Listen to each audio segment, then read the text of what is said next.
এটা নিয়ন্ত্রণ করতে পারছে না, নিয়মিত দোয়া করে যাচ্ছেন, কিন্তু দোয়ার কোনো উত্তর দেখা যাচ্ছে না। ফলে তারা হতাশ হয়ে পড়ছেন, আমি কি ভুল কিছু করেছি? আল্লাহ কেন উত্তর দিচ্ছেন না? আরে আপনি তো একা এমন পরিস্থিতিতে পড়েননি। আমাদের রসুল সাল্লাল্লাহু আলাইহি সাল্লাম প্রচুর দোয়া করেছেন। আপনার কি মনে হয় না যে তিনি তার চাচার জন্য দোয়া করেছেন, তার পরিবারের জন্য দোয়া করেছেন? কখনো কখনো আপনার কষ্ট অন্য মানুষের মুক্তির কারণে পরিণত হবে। আপনি সমস্যায় পড়েছেন কারণ এটা আপনার থেকেও বড় কোনো উদ্দেশ্য সাধন করবে। তখন তাদের জন্য সাদাকায়ে জারিয়ায় পরিণত হবেন। আপনার কারণে তারা ভালো কিছু অর্জন করবে। খুব অল্প বয়স থেকে সে আল্লাহর নিকট দোয়া করত, এমনকি কিশোরী বয়সেও তাহাজ্জুদ পড়ত, এমনকি কিশোরী বয়সেও যখনই সে আল্লাহর নিকট কিছু চাইতো আল্লাহ তাকে তা দিত। এই ব্যক্তির আসলে খুব কঠিন এক জীবন ছিল। অল্প বয়সে বাবাকে হারান, কোনো ভাই নেই, এই বোন খুবই একাকিত্বের জীবন কাটিয়েছেন এবং সিদ্ধান্ত নিয়েছেন সত্যিকার অর্থে আল্লাহর উপর তাওয়াক্কুল করে থাকবেন। যখন সে এভাবে বড় হতে শুরু করলো, সে দেখতে লাগলো যখনই সে আল্লাহর কাছে কিছু চাইতো আল্লাহ অলৌকিকভাবে তার সকল প্রার্থনার জবাব দিত। যখনই সে আল্লাহর কাছে কিছু চাইতো আল্লাহ কখনো তার দোয়ার জবাব না দিয়ে থাকেননি। এভাবে সে আল্লাহর উপর নির্ভরতা এবং নৈকট্য বাড়িয়ে তোলে। যখনই তার কিছু দরকার হতো সে 2 রাকাত নামাজ পড়ে আল্লাহর কাছে তা চাইতো। তো তার আসলেই আল্লাহর সাথে খুব সুন্দর একটা কানেকশন ছিল। তাহলে এখানে প্রশ্ন কোথায়?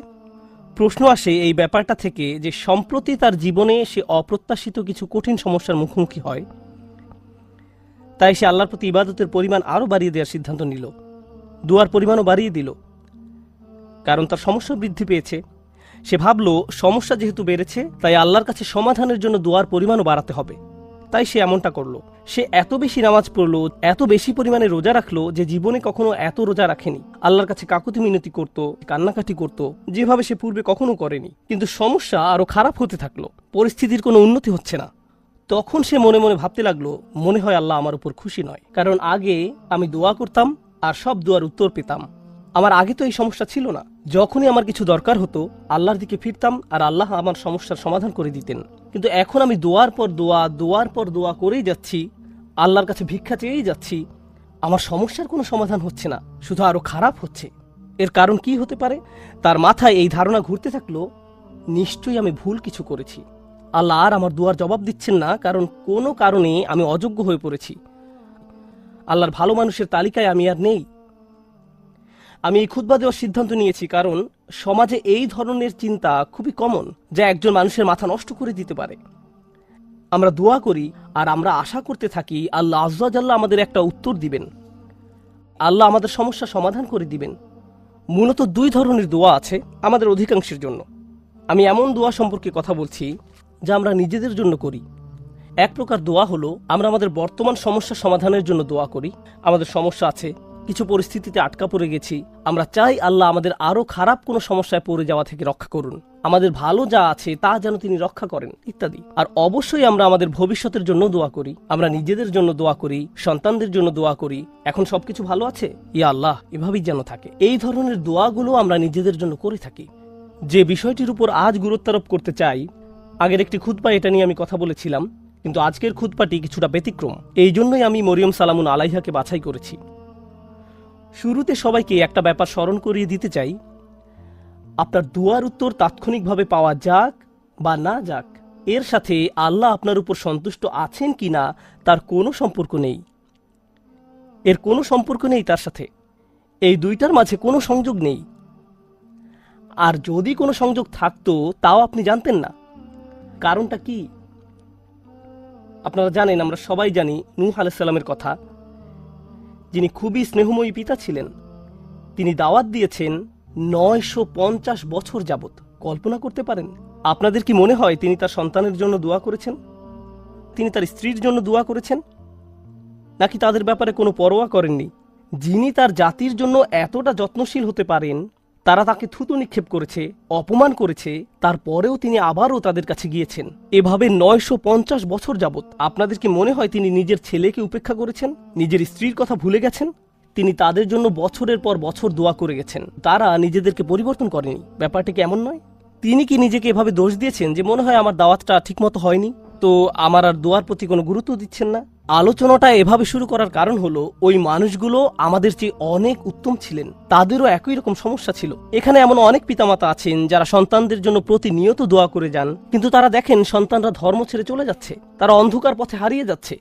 আর তারা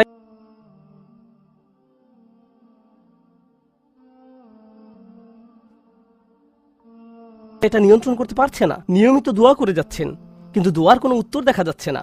ফলে তারা হতাশ হয়ে পড়ছেন। আমি কি ভুল কিছু করেছি? আল্লাহ কেন উত্তর দিচ্ছেন না? আরে আপনি তো একা এমন পরিস্থিতিতে পড়েননি। আমাদের রসুল সাল্লাল্লাহু আলাইহি সাল্লাম প্রচুর দোয়া করেছেন। আপনার কি মনে হয় না যে তিনি তার চাচার জন্য দোয়া করেছেন, তার পরিবারের জন্য দোয়া করেছেন? আপনার কি মনে হয় না তিনি আবু লাহাবের কথা বিবেচনায় নেননি? যদি তিনি দোয়া করে থাকেন, তার সকল আবেগপ্রবণ দোয়া সত্ত্বেও আল্লাহ আয্যা ওয়া জাল্লা তাকে বলছেন, ইন্নাকা লা তাহদি মান আহবাবত। আমাদের মাঝে এমন অনেকেই আছেন, এমন অনেক সন্তানেরা আছেন যারা আশা করেন তাদের পিতামাতা বা বড়রা যদি আরেকটু ভালোভাবে আল্লাহর পথে চলতো। এমন বহু তরুণ তরুণীর সাথে আমার কথা হয়েছে যাদের পিতামাতা ভয়ঙ্কর রকমের পরিষ্কার হারাম ব্যবসায় জড়িত। সন্তানেরা, তাদের ছেলেমেয়েরা তাদের বলছে, প্লিজ এই ব্যবসা থেকে বের হয়ে আসেন, আমি আপনাদের উপর নির্ভরশীল, আর আমি তো এই মুহূর্তে আমার পরিবারের জন্য আয় করার অবস্থানে নেই, কিন্তু আপনারা যা করছেন তা ভুল। তখন সন্তানদের বলা হয়, তোমরা পিতামাতাকে অসম্মান করছো, তোমাদের তো পিতামাতার সাথে তর্ক করা উচিত নয়। এই ক্ষেত্রে ব্যাপারটা সম্পূর্ণ উল্টো, যে সন্তানেরা পিতামাতার হেদায়েতের জন্য দোয়া করছেন, কিন্তু পরিস্থিতির কোনো উন্নতি হচ্ছে না। এর বাহিরেও কারো হয়তো ভয়ঙ্কর অসুস্থতা দেখা দিতে পারে, স্বাস্থ্য সংক্রান্ত চরম দুর্দশাও আসতে পারে, অথবা চাকরি খুঁজে পাচ্ছেন না, অর্থনৈতিক সমস্যায় আক্রান্ত, আর আপনি আল্লাহর কাছে দোয়া করে যাচ্ছেন, মনে মনে বলছেন, আমি তো গত বছর ইতিকাফও করেছি, আমি দোয়া করেই গেছি, সারা রাত সিজদায় পড়েছিলাম, এরপরেও আমার সমস্যা রয়ে গেছে, এরপরেও কোনো সমাধান আসেনি। সবার আগে আমি আপনাদের সবাইকে মনে করিয়ে দিতে চাই যে নবীরা, তাদের সকলেই, আমাদের বহুকাল পূর্বে যারা এসেছিলেন, আল্লাহ অনবরত তাদের দোয়ার কথা কোরআনে উল্লেখ করেছেন, তাদের সমস্যাগুলোর কথাও কোরআনে বারবার উল্লেখ করেছেন। আপনাদের কি মনে হয় না ইয়াকুব আলাইহিস সালাম, যিনি 12 জন সন্তানের পিতা ছিলেন, তিনি তার সব সন্তানের জন্য দোয়া করেছেন? বিশেষ করে ইউসুফ আলাইহিস সালামের জন্য, যখন তিনি ইউসুফকে হারিয়ে ফেলেন, আপনাদের কি মনে হয় না তিনি ইউসুফ আলাইহিস সালামের নিরাপত্তার জন্য দোয়া করেছেন, তিনি যেন তার সুন্দর সন্তানকে আবার দেখতে পান? আমরা জানি তিনি এত বেশি কেঁদেছিলেন যে দৃষ্টিশক্তি হারিয়ে ফেলেছিলেন, অবিয়াদ্দাত আইনাহু, এবং দুঃখে তার চক্ষুদয় সাদা হয়ে গেল। তার এত বছরের দোয়ার কোনো উত্তর পাওয়া গেল না, কিন্তু পরিশেষে উত্তর পাওয়া গেল। আপনাদের কি মনে হয় না যখন মূসা আলাইহিস সালামের মা নিজ ছেলেকে পানিতে ভাসিয়ে দেন, আর দেখতে পাচ্ছেন যে স্রোতের টানে বাক্সটি হারিয়ে যাচ্ছে, বাক্সটি যে কোনো সময় উল্টে যেতে পারে, আর কিভাবে জানেন যে বাক্সটি ওয়াটারপ্রুফ, পানি প্রবেশ করবে না? কিভাবে জানবেন যে এটি পাথরের আঘাত পেয়ে ভেঙে যাবে না? আপনি নদীতে ফেলে দিচ্ছেন একটি বাচ্চাকে, নদীতে। আপনাদের কি মনে হয় না যে মূসার মা আল্লাহর কাছে দোয়া করেছেন? এই দুই দোয়ার ক্ষেত্রে পার্থক্যটা লক্ষ্য করুন। মূসা আলাইহিস সালামের মায়ের ক্ষেত্রে তিনি আল্লাহর কাছে দোয়া করেন, তিনি তার ছেলের সাথে আবার একত্রিত হন ঠিক কয়েক ঘন্টা পর। বাচ্চার পরবর্তী খাওয়ার সময় হওয়ার মধ্যেই সে আবার তার মায়ের দেখা পায়। আর অন্যদিকে ইউসুফ আলাইহিস সালামের ক্ষেত্রে তিনি তার পিতার নিকট থেকে বিচ্ছিন্ন হয়ে পড়েন, কিন্তু বহু বছর যাবৎ তিনি তার পিতার দেখা পাননি, অনেক অনেক বছর যাবৎ। আমরা জীবনে সমস্যার মুখোমুখি হব, আর আল্লাহর কাছে দোয়া করার সাথে সাথেই আমাদের সমস্যার সমাধান হয়ে যাবে না। দোয়ার বাস্তবতা বোঝার চেষ্টা করুন। দোয়ার উদ্দেশ্য কি? আমরা প্রায় দোয়াকে তলাবের সাথে গুলিয়ে ফেলি। আরবিতে তলাব মানে কোনো কিছু তালাশ করা, কোনো কিছু দাবি করা, আর দোয়ার আক্ষরিক অর্থ হলো ডাকা, এটাই এর অর্থ। দাআতুকুম মানে আমি তোমাকে ডেকেছি, আমন্ত্রণ জানিয়েছি, এটা হলো দোয়া। আমরা যখন আল্লাহর কাছে দোয়া করি, মাঝে মাঝে আমরা ওই দোয়ার মাধ্যমে আল্লাহর কাছে দাবি জানাচ্ছি, এটা সত্য, আমরা অনুরোধ জানাচ্ছি, কিন্তু আমাদেরকে এই ব্যাপারটা ভুলে গেলে চলবে না যে দিন শেষে আমাদের সব অনুরোধ, সেগুলো হলো আল্লাহর একজন বিনম্র দাস আল্লাহর দিকে ফিরে নিজের সমস্যার সমাধান ভিক্ষা চাচ্ছে। কি সেগুলো? আপনার সমস্যার সমাধান হওয়ার চেয়েও আপনি যে আল্লাহর সাথে যোগাযোগ করছেন, এটাই এখানে সবচেয়ে মূল্যবান বিষয়, এটাই দিন শেষে মূল লক্ষ্য। আপনি যে আল্লাহর সাথে কথাবার্তা যুক্ত হয়েছেন, এটাই দিন শেষে মূল লক্ষ্য। আল্লাহ আপনার সমস্যা তাৎক্ষণিকভাবে সমাধান করে দেবেন কিনা সেটা ভিন্ন বিষয়। আমি এ সম্পর্কে সংক্ষেপে কিছু কথা শেয়ার করতে চাই, পরে মরিয়ম সালামুন আলাইহা নিয়ে কথা বলবো। কখনো কখনো আপনি এমন কিছু সমস্যার মুখোমুখি হন যে মনের মাঝে প্রশ্ন আসে, আমাকে কেন এই সমস্যার মোকাবেলা করতে হবে? আপনাদেরকে একটা কথা জিজ্ঞেস করি, ইউসুফ আলাইহিস সালাম তো 8-9 বছরের এক বালক ছিলেন মাত্র। শিশু মানেই তো নিষ্পাপ।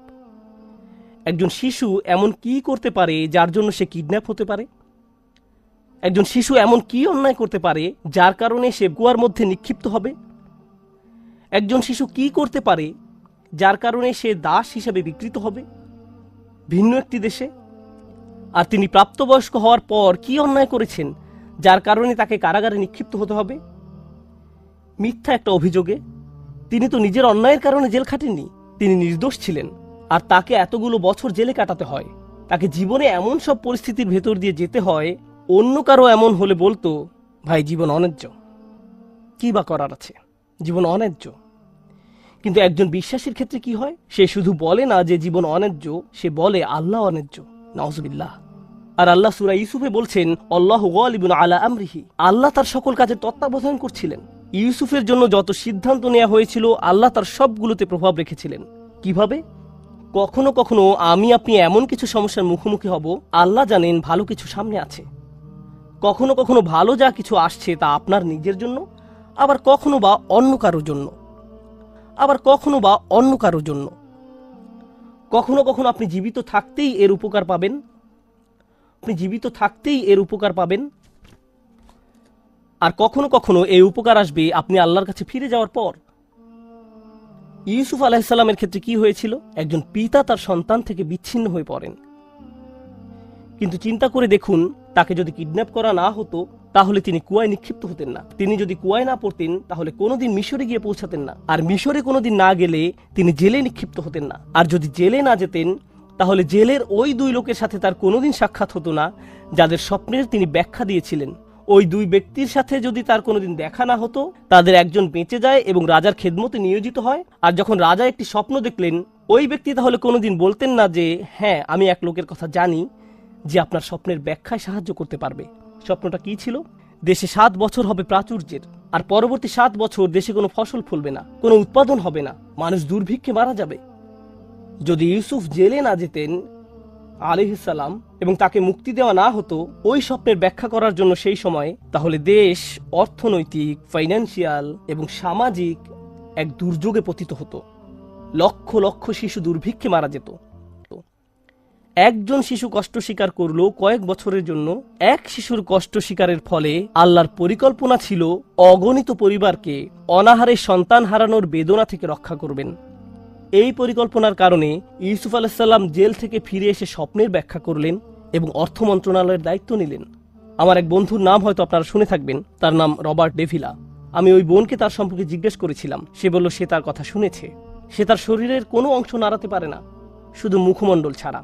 সে কি এমন অন্যায় করেছে যার কারণে এমন পরিস্থিতি? কিছুই না। কিন্তু কত মানুষ ইসলাম গ্রহণ করেছে তার এই অক্ষমতার দরুন। কত শত মানুষ এই ঘটনার কথা শুনে আল্লাহর পথে ফিরে এসেছে। কত শত মানুষ আল্লাহর প্রতি অকৃতজ্ঞ ছিল, যদিও তারা মুসলিম ছিল, কিন্তু নামে মাত্র মুসলিম ছিল, এবং সিদ্ধান্ত নিল যে আল্লাহর কাছে আত্মসমর্পণ করবে। কারণ ওই মানুষটি একটি বিছানায় শুয়ে আছে। তার কষ্ট, দুর্ভোগ লক্ষ লক্ষ মানুষের জন্য হেদায়েতের কারণে পরিণত হলো। বুঝতে পারছেন? কখনো কখনো আমি আপনি কষ্টকর অবস্থায় পতিত হই, যা আসলে খুবই সামান্য, এমন অসংখ্য কল্যাণ আর এমন অসংখ্য উপকারের জন্য, যা হয় এখন আমার কাছে আসবে, নতুবা আল্লাহর কাছে ফেরত যাওয়ার পর আমি এর উপকার ভোগ করব। সুতরাং আমাদের দোয়া কোনো কিছু অর্ডার করার মতো নয়। যখন ওই বোন আমাকে তার সমস্যার কথা বলছিল, সাথে সাথে আমার মরিয়ম সালামুন আলাইহার কথা মনে পড়ল। কারণ মরিয়ম সালামুন আলাইহার ক্ষেত্রে এমনকি ছোট বয়সেও তার জন্ম আশ্চর্যজনক। তার জন্মের কথা কোরআনে উল্লেখ করা হয়েছে। খুব বেশি সংখ্যক মানুষের জন্মের কথা কোরআনে উল্লেখ করা হয়নি। মা একটি ছেলে সন্তান আশা করেছিলেন, কিন্তু তার একটি মেয়ের জন্ম হলো। আর আল্লাহ বলেন, ওয়ালাইসা যাকারু কাল উনসা, যার অনেকগুলো গভীর অর্থ রয়েছে। আমি এখন শুধু একটি অর্থ হাইলাইট করছি। এই মেয়েটি অন্য কোনো ছেলের মতো নয়, এই মেয়েটি স্পেশাল। প্রসঙ্গত, দয়া করে এই কথাগুলো মনে রাখবেন। পরের বার আপনাদের কেউ যদি সন্তান সম্ভবা হয়ে থাকেন, আপনি আশা করছেন, আপনার মা আশা করছে, আপনার চাচাতো খালাতো ভাই বোনেরা আশা করছে একটি ছেলে শিশুর জন্ম হবে, কিন্তু একটি মেয়ের জন্ম হলো, তখন মনে রাখবেন আল্লাহ মরিয়ম সালামুন আলাইহার জন্মের মতো কারো জন্মের কথা এভাবে হাইলাইট করেননি। মেয়ে সন্তান পাওয়া সম্মানের, মেয়ে সন্তান পাওয়া আল্লাহর একটি উপহার। মেয়ের জন্ম হলে অসন্তুষ্ট হওয়া আসলে মুশরিকদের বৈশিষ্ট্য। আল্লাহ মুশরিকদের সম্পর্কে বলেন, যল্লা ওয়াজহুহু মুসওয়াদ্দান ওয়া হুয়া কাযীম, তাদের কাউকে যখন কন্যা সন্তানের সুসংবাদ দেওয়া হয় তখন তার মুখ কালো হয়ে যায়, সে অন্তর্জ্বালায় পুড়তে থাকে। মেয়ে সন্তান পাওয়া আল্লাহর পক্ষ থেকে আশীর্বাদ এবং সম্মান। মেয়ের জন্ম হলে যদি অসন্তুষ্ট হয়ে পড়েন, তাহলে আপনি শুধু আল্লাহর উপহারেরই অসম্মান করছেন না, আপনি কুরআনের আয়াতকেও অসম্মান করছেন। এই কথাগুলো মনে রাখবেন। এই শিশুর জন্ম হলো, তাকে আসলে বিশেষ একটি জায়গা দেওয়া হলো তখনকার সময়ের কেন্দ্রীয় মসজিদে। জাকারিয়া আলাইহিসসালাম তার দেখাশোনা করতেন, আর যখনই তিনি তার খোঁজ খবর নেওয়ার জন্য আসতেন, কারণ মরিয়ম আলাইহিসসালাম আল্লাহর ঘরে থেকে আল্লাহর ইবাদতে নিজেকে উৎসর্গ করলেন। কুল্লামা দাখালা আলাইহা জাকারিয়াল মেহরাব ওয়াজাদা ইনদাহা রিজকান। যখনই জাকারিয়া মেহরাবের মধ্যে তার কাছে আসতেন, কিছু খাবার দেখতে পেতেন। তিনি জিজ্ঞেস করলেন, এগুলো কোথায় পেলে তুমি? এই ফলগুলোর তো এখন উৎপাদন হয় না, এমনকি এগুলো এই সিজনেরও নয়। এগুলো শীতকালে হয় আর ওইগুলো গরমকালে জন্মে। তুমি এইসব ফল কোথায় পেলে? উত্তর দিতেন, ক্বালাত হুয়া মিন ইনদিল্লাহ। এগুলো আল্লাহর পক্ষ থেকে বিশেষভাবে এসেছে। এই ফলগুলো আমার নিকট আল্লাহর পক্ষ থেকে এসেছে। ভাবতে পারেন এমন একজনের কথা যার দোয়া এমন ভাবে কবুল হয় যে আকাশ থেকে খাদ্য অবতীর্ণ হয় এই নারীর জন্য। তাই যখন ওই বোন আমাকে বলছিলেন তার দোয়া কবুল হয়ে যায়, আমি সাথে সাথে মরিয়ম সালামুন আলাইহার কথা মনে করলাম। কি অলৌকিকভাবে আল্লাহ তার ব্যাপারে হস্তক্ষেপ করতেন, এমনকি খাদ্যের মতো বিষয়েও, যা আমরা নিজেরা উঠে গিয়ে নিয়ে আসতে পারি, তাকে এমনকি সেজন্য উঠতে হয়নি। খুব স্পেশাল এক কিশোরী, খুব স্পেশাল এক নারী। এখন এই নারী সম্পর্কে যে ব্যাপারটি আজকে গুরুত্ব দিয়ে তুলে ধরতে চাই তা হলো, একদিন তার নিকট এক ফেরেশতার আগমন ঘটল। ফেরেশতা বলল সে একটি বাচ্চার মা হতে যাচ্ছে। তার মাথায় প্রথমে আসলো, আমি তো বিবাহিতা নই, আমি মা হব বলে তুমি কি বোঝাতে চাচ্ছ? লাম ইয়ামসাসনি বাশার, আমাকে তো কোনো পুরুষ স্পর্শ করেনি, আমার বাচ্চা হবে বলে তুমি কি বোঝাতে চাচ্ছ? কাযালিকি ক্বালা রব্বুক, আমি দুঃখিত, আমরা এসেছি শুধু সংবাদ জানাতে। এটা হবে কি হবে না সেই ব্যাপারে পরামর্শ করতে নয়। সেই সিদ্ধান্ত ইতিমধ্যে নেওয়া হয়ে গেছে, তুমি একটি বাচ্চার মা হতে যাচ্ছ। এখন তিনি পুরোপুরি আতঙ্কিত, আমি কি করব? তিনি আল্লাহর কাছে ফিরে আশা করতে পারতেন এমনটি যেন না হয়, কিন্তু এটা তো ঘটবেই। আমি আপনাদের জন্য পরের কিছু ঘটনা এখন বর্ণনা করছি, যেন উপলব্ধি করতে পারেন এই নারী কেমন এক কঠিন পরীক্ষায় পড়েছিল। বাচ্চার জন্মের পর তিনি তার নিজ শহরে ফিরে আসলেন। সমাজের সবাই তাকে দেখত দুনিয়া ত্যাগী, আল্লাহওয়ালা নারী হিসেবে। এমন নারী যে আল্লাহর ইবাদতে সব সময় নিয়োজিত থাকে, এমন নারী যাকে তাদের নবী জাকারিয়া আলাইহিস সালাম সমর্থন জানিয়েছিলেন, এমন নারী যিনি জাকারিয়া আলাইহিস সালামের তত্ত্বাবধানে বড় হয়ে ওঠেন। মসজিদের আশেপাশের সবাই সেখানে দাঁড়িয়ে আছেন, আর তিনি একটি বাচ্চা কোলে করে এগিয়ে আসছেন। সবাই তখন একসাথে তাকে অপমানিত করতে শুরু করলো। কিভাবে তুমি এমন কাজ করতে পারলে? নিজের কি সর্বনাশ তুমি করে ফেলেছ? পর্দার অপর পাশে আজকের জুমার নামাজে অনেক মহিলা উপস্থিত আছেন। আপনারা জানেন কোনো মুসলিম নারী এমন অবস্থার কথা কল্পনাও করতে পারেন না, যেখানে তিনি একটি বাচ্চা কোলে নিয়ে দাঁড়িয়ে আছেন আর মানুষ বলছে এই বাচ্চা বৈধ নয়। তার পক্ষে এমন ধরনের অপমানের কথা কল্পনায়ও আনা সম্ভব নয়। আর আমাদের পুরুষদের কেউ এই ধরনের অভিযোগের কথা কল্পনা করতে পারবো না। আমাদের বোনদের জন্য, আমাদের মায়ের জন্য, আমাদের মেয়ের জন্য এটা আমাদের চিন্তার বাহিরে। একজন মুসলিমের জন্য আমাদের মান মর্যাদা আমাদের জীবনের চেয়েও মূল্যবান। আত্মমর্যাদার যে চেতনা আল্লাহ আমাদের দান করেছেন তা আমাদের কাছে আমাদের জীবনের চেয়েও বেশি মূল্যবান। আর তিনি জানতেন তিনি যখন নিজের এলাকায় ফেরত যাবেন তখন লোকজন এমন কথাই বলবে। তার পেছনে বলা বলি করলে এক কথা, কিন্তু তারা লোক সম্মুখে তার মুখের উপর বলছে, একেবারে সরাসরি তাকে বলছে তিনি কিভাবে এই সমস্যার মোকাবেলা করলেন। কারণ যত দুয়াই তিনি করেন না কেন, আল্লাহর সিদ্ধান্তে কোনো পরিবর্তন হবে না। আল্লাহ সিদ্ধান্ত নিয়েছেন তাকে এই পরীক্ষার সম্মুখীন হতে হবে, তাকে সমাজের সামনে এভাবে দাঁড়াতে হবে। তখন তিনি কি করলেন? যখন প্রসব বেদনা শুরু হলো, তিনি বলে উঠলেন, ইয়া লাইতানি মিত্তু ক্বাবলা হাযা। তিনি বলে উঠলেন, হায় আমি যদি কোন রূপে এর পূর্বে মরে যেতাম। আশা করছি সন্তান প্রসবকালে মারা যাব, কারণ সামনে যে অপমান সইতে হবে তার থেকে মৃত্যুর মাধ্যমে সহজে অব্যাহতি পাওয়া যাবে। কুরআনের অন্য কোথাও কারো মৃত্যু কামনা করার কথা উল্লেখ নেই, শুধু এই জায়গায়। একবার চিন্তা করে দেখুন কেন তিনি মৃত্যু কামনা করছেন। আল্লাহ আজ্জা জাল্লা স্বীকার করছেন যে কখনো কখনো মানুষ এমন কঠিন মানসিক আঘাতে জর্জরিত হবে যে মৃত্যু কামনা করে বসবে। এমন পরিস্থিতিতেও মানুষ পড়বে। ঠিক এমনই এক চরম পরিস্থিতিতে তিনি পড়ে গেলেন, আর আল্লাহ এটা স্বীকার করলেন, ইয়া লাইতানি মিত্তু ক্বাবলা হাযা। আমি এটা পড়ার পর প্রচন্ড ধাক্কা খেলাম। কিভাবে তিনি এমন কথা বলতে পারলেন? জানেন তো আমাদের রাসূলুল্লাহ সাল্লাল্লাহু আলাইহি ওয়াসাল্লাম বলেছেন, লা ইয়াতামান্না ইয়ান্না আহাদুকুমুল মাউতা। তোমাদের কেউ যেন মৃত্যুর আকাঙ্ক্ষা না করো। তোমাদের মৃত্যু কামনা করা উচিত নয়। কেউ কখনো সহজে মৃত্যু কামনা করে না, কিন্তু তিনি এখানে মৃত্যু কামনা করছেন কেন? এটা অত্যন্ত কঠিন এক পরিস্থিতি, মারাত্মক এক অবস্থা। তো তিনি যে অপমানের সম্মুখীন হতে যাচ্ছেন তা মৃত্যুর চেয়েও খারাপ। তাই তিনি বললেন, ইয়া লাইতানি মৃত্যু কবলা হাদা। এই কথা কোরআনে উল্লেখ করার কারণ আছে। দুনিয়ার এই জীবনে মানুষ অপমানজনক পরিস্থিতিতে পড়বে, থেকে মুক্তির কোনো উপায় চোখে পড়বে না। অনেককে তাদের পরিবারের সম্মুখীন হতে হবে, মিথ্যা অপবাদের সম্মুখীন হবে, অতীতের কোনো ভুলের মোকাবেলা করতে হবে।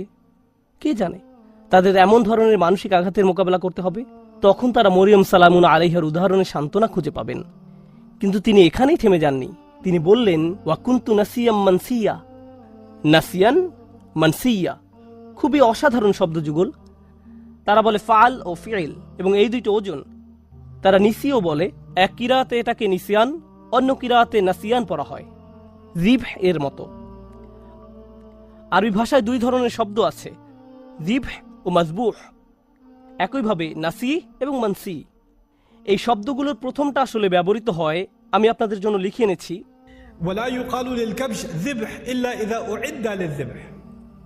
কোনো প্রাণীকে, অর্থাৎ কোনো ছাগল বা ভেড়াকে আপনি ততক্ষণ পর্যন্ত জিবহ বলবেন না যতক্ষণ না এটি জবাই করার উপযুক্ত হয়। জবাই করা হয়ে গেলে এটাকে বলা হয় জাবিহ, এটাকে বলা হয় মাজবুহ। জবাইয়ের আগে না, আগে বলা হয় জিবহ।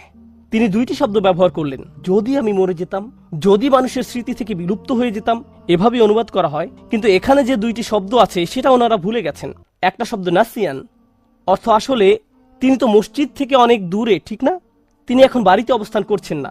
কেউ যেন কোনোদিন আমাকে মিস না করে, তারা যেন এই প্রশ্নটাই না করে যে মরিয়ম কোথায় গেল। আমি যদি অদৃশ্য হয়ে যেতাম, যদি মানুষের স্মৃতি থেকে বিলুপ্ত হয়ে যেতাম এই মুহূর্তে, কারো যেন কোনোদিন আমার কথা মনেও না হয়। এটা হলো নাসিয়ের অর্থ। চিন্তাও মাথায় না আসে যে এক সময় আমার অস্তিত্ব ছিল। এমন অনেকেই আছে যারা এত কঠিন হতাশা এবং উদ্বেগের ভিতর দিয়ে যায় যে ঘর থেকেই বের হয় না, ফোন রিসিভ করে না, টেক্সট মেসেজের কোনো জবাব দেয় না। তারা এত বেশি মানসিক যন্ত্রণা অনুভব করে যে তাদের ইচ্ছা হয় যদি তারা মানুষের স্মৃতি থেকে বিলুপ্ত হয়ে যেত। কেউ যদি তাদের দরজায় করাঘাত করে, তারা ভাবে যদি তারা আমার কথা ভুলে যেত, হায় যদি আমার কারোর সাথে আর দেখা না হতো। তারা সবকিছু থেকে নিজেকে বিচ্ছিন্ন করে নিজের মাঝেই বসবাস করতে চায়। এর নাম হলো নাসিয়ান।